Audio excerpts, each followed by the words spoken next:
Hi friends, this is Krish, the Urban Naxal.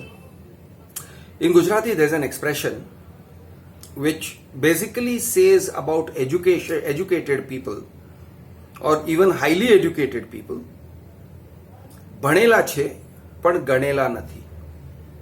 Meaning, they have, the literal meaning is they have studied but they have not counted. ભણેલા છે પણ ગણેલા નથી. They have numerical illiteracy. They are financially illiterate. This is the meaning.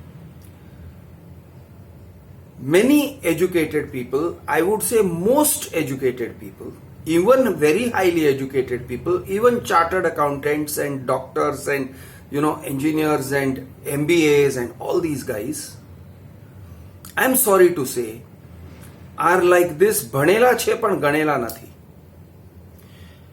There is a glaring, very large blind spot. I am like a guy who's got a house near an accident spot on the highway. You know what an accident spot is? An accident spot, if you've driven on the highway, you will see that some places are marked as accident spots.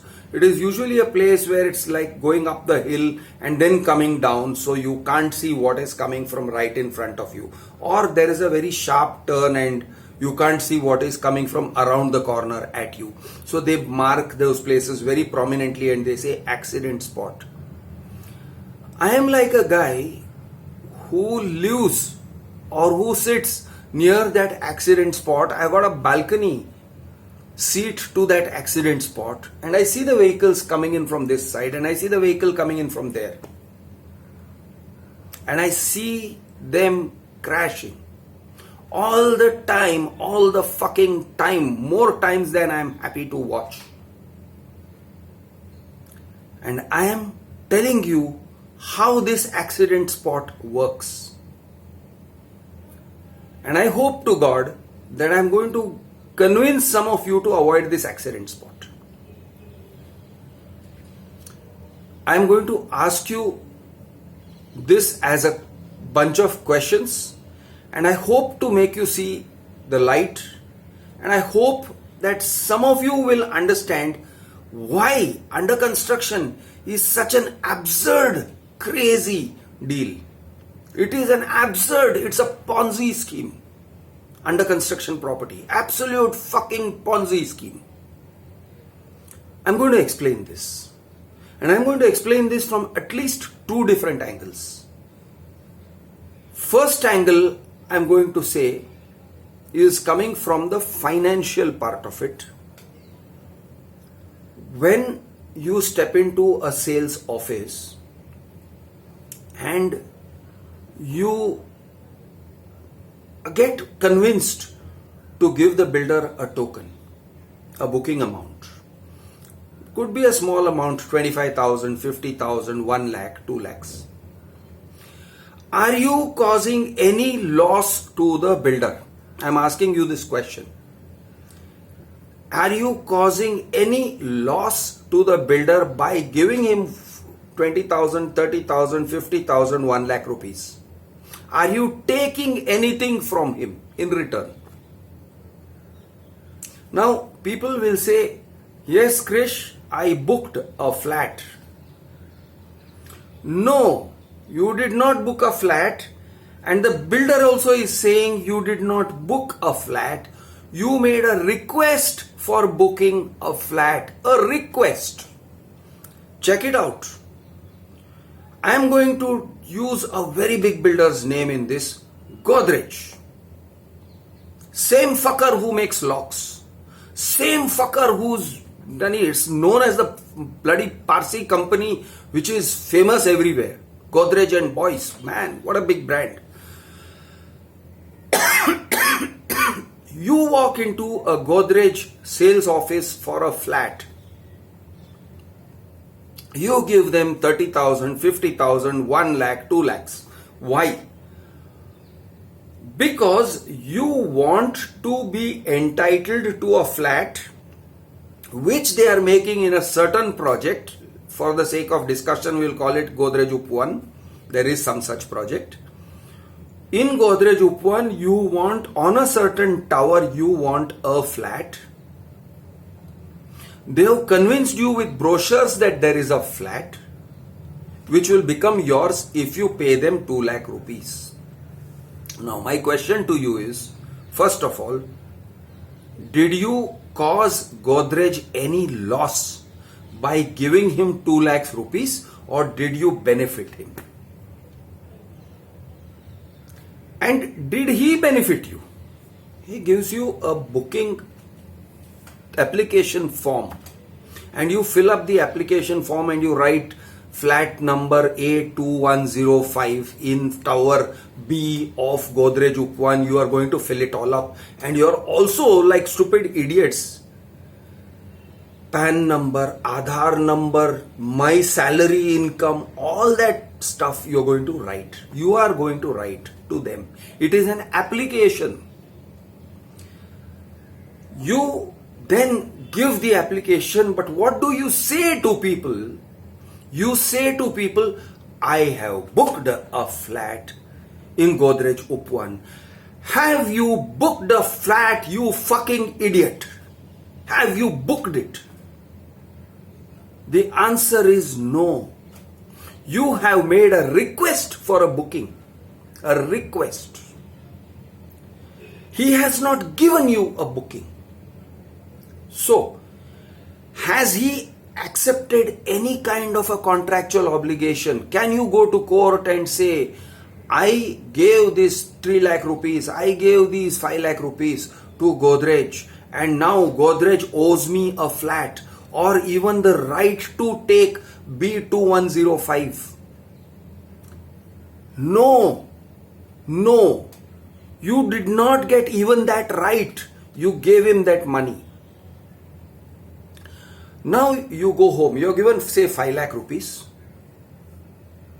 and you went home. Now, let us say he made you sign on the application form, and in the application form it is written, if I do not pay further amount, my amount will be forfeited.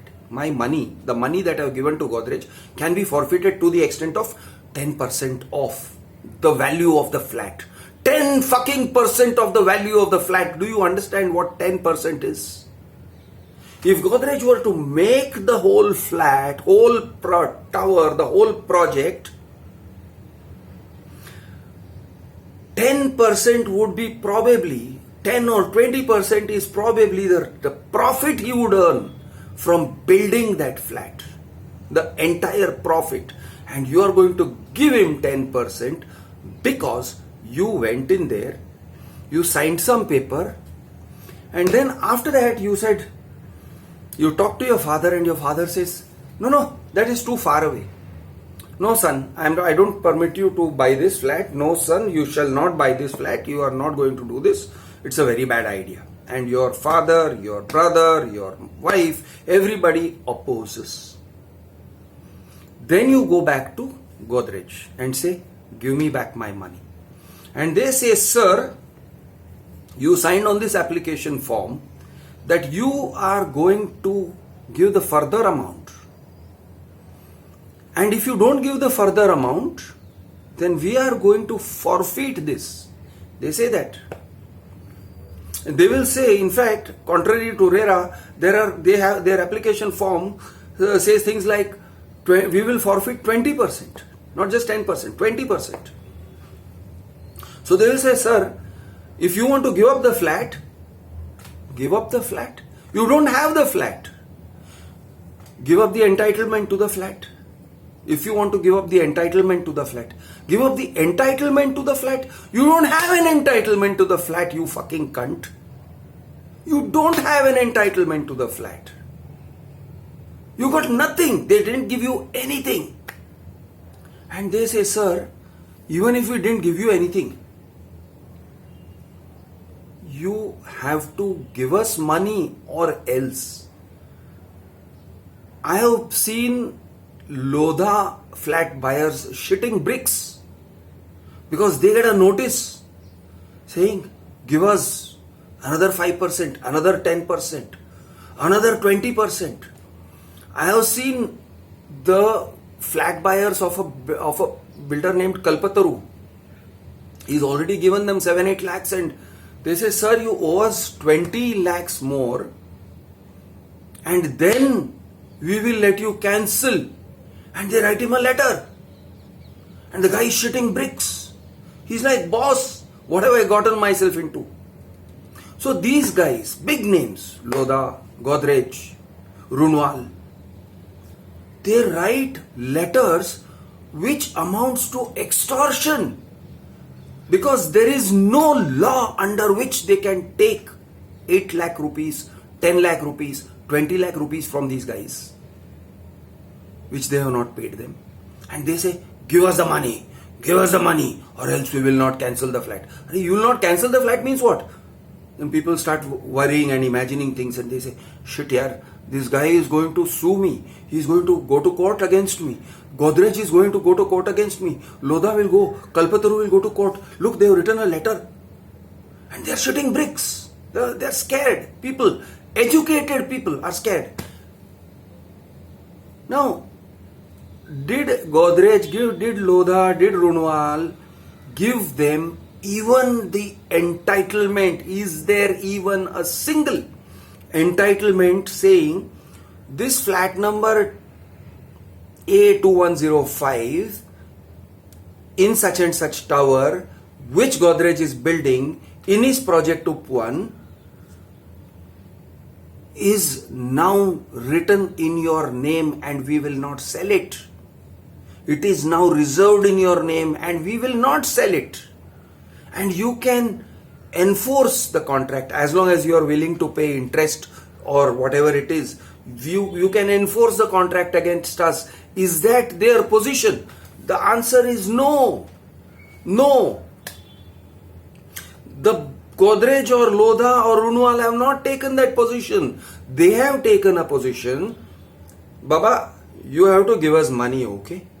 In the meanwhile, we can sell the flat, okay? This 2105 is not necessarily yours, okay? We can sell it if we like and when we like, okay? Until and unless the registered agreement happens, we are entitled to sell it. Now that is the lingo in which they are writing. On your side they are saying, if you don't give us further amount, we will forfeit your amount. How does it legally make any sense to you? How does that deal make sense to you? Let me explain this from another perspective. There was a time when a farmer would go to a money lender, and that time was not a very long time ago, it is only about 40, 50, 60 years ago. A farmer's son falls ill, or a farmer runs out of food. Farmer as in tenant farmer usually, not a zamindar. He falls ill or his son falls ill and he needs money for his son's treatment. So he goes to the landlord. And landlord says, I'll give you a loan. Or he goes to the village money lender and the money lender gives him a loan. Of how much? In those days, 5 rupees, 10 rupees, 20 rupees. Now, against the loan, the mortgage, what do you have? Sahib, I have nothing but my land. Very well, I will accept your land. And the value of your land, so many guntas, so many acres, blah, blah, blah. Okay, let us say the value of your land is 200 rupees. I am giving you a loan of 20 rupees. Right over here. Put your angota over here. Then he says to that farmer, Mangu, who is sitting like this. He says, Mangu, you understand that our rate of interest is going to be 25% per month. You know that, understood? Sahib, I need money for my son. I need to take my son to the doctor. Whatever you say, I will do. Okay, it's all written down here. Okay, Munimji, take his signature and take his thumbprint. Now the guy, poor fellow, doesn't know how to read. He gives his thumbprint, thumb impression. 25% interest. 25% interest per month. He gives his thumb impression. And the poor fellow goes. Maybe he succeeds in treating his son, maybe he doesn't succeed in treating his son, maybe the son dies, or maybe the son survives. Doesn't matter. Interest is building up at 25%. 4 months later, 100%. 8 months later, 200%. 12 months later, 300%. I am not even counting compounding. In 1 year, that guy calls him. I've given you 20 rupees. Correct. Now you have to repay 120 rupees. Mangu is gone. Mangu says, Sahib, where will I bring 120 from? Did you notice that the whole thing was on paper? The whole game was only on paper. There was nothing. The moneylender made him agree to some terms and conditions which were thoroughly illegal and took his thumb impression and thereby made him a debtor. Would this be enforceable in a court of law? Would this paper be enforceable in a court of law? And I am saying fucking no. It would not be enforceable in a court of law if the landlord took this paper and went to a court and said, I have a contract and here he has given his thumb impression.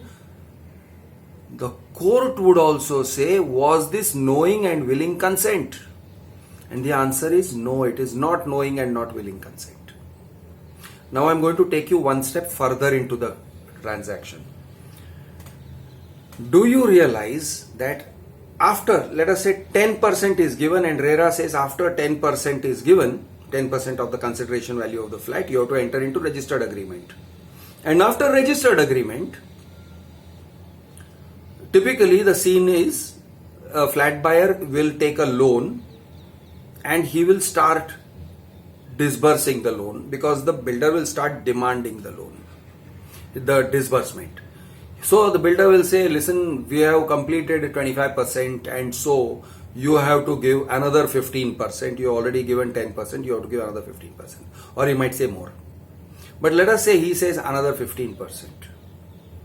Now if he doesn't give 15% in time, if the bank does not disburse, the builder will start adding interest to that. And interest can be at exorbitant rates, could be 18%, could be 24%.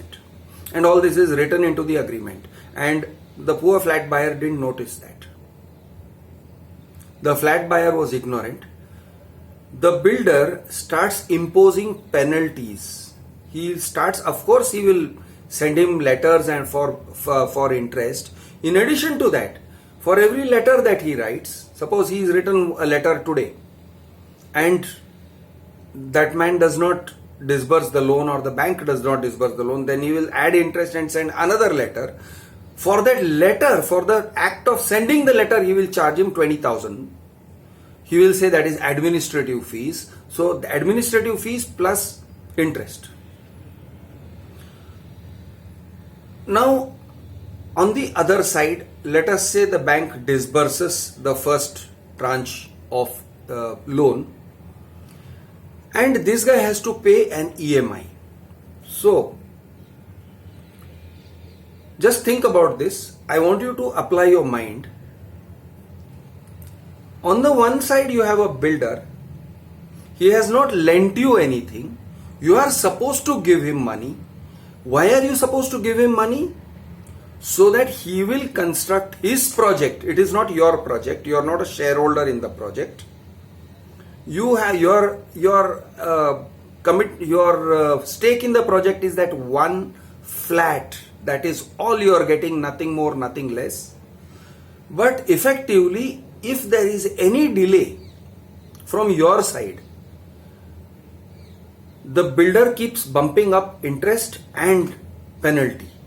So the cost of this is going to keep rising for you. On the other side, you got a bank. Now bank has disbursed the loan, and if you are late, then of course you will be paying interest and it will accumulate interest. So on one side, your bank is disbursing money to the builder. The bank is disbursing money on behalf of you, there is another layer to this, but we'll not get there. The bank is disbursing money on your behalf. You have to pay the EMIs. EMI consists of large amount of interest component initially and small amount of principal component. You have to pay the EMIs. If you delay, then you are attracting penal interest from the bank. Now, you are a borrower. As far as the bank is concerned, you are a borrower. So it makes sense that the bank is taking interest from you. Where the builder is concerned, you are not a borrower, you are a lender. You are lending him money to complete his project. Now you are thinking, I am not a lender, I am a buyer. Yes, you are a buyer. You will become a buyer when he gives you the flat. When you get possession of the flat 3 years, 4 years, 5 years later, then you will become a buyer. Until then, what are you? You are a lender. You are lending him money in the assumption that he will build it and give you the flat. If he doesn't, which happens plenty of times, then he has not repaid you.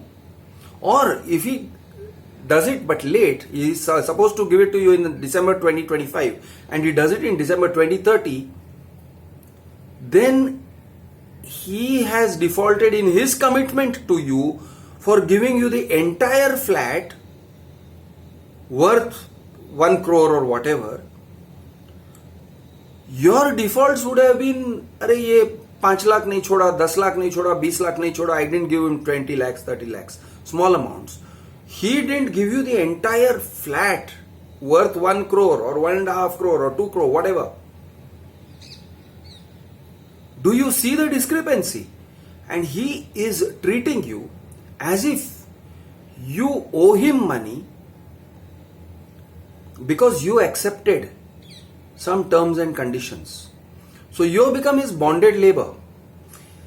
How can it be that he charges you interest, builder charges you interest on the one side, to whom you are giving money and to whom you may have given 25, 30, 50 lakh rupees already, and how is it that he charges you interest on what you are supposedly not paying him, and on the other side the bank charges you interest? How can the two things happen in the same transaction, in the space of the same thing? Can you see the contradiction? If you are a borrower from the bank, you must be a lender to this guy. How can you be a borrower from this guy also? How can he treat you as a borrower and charge you interest? Answers in the comments, please. I am Krish, the Urban Naxal. Jai Hind.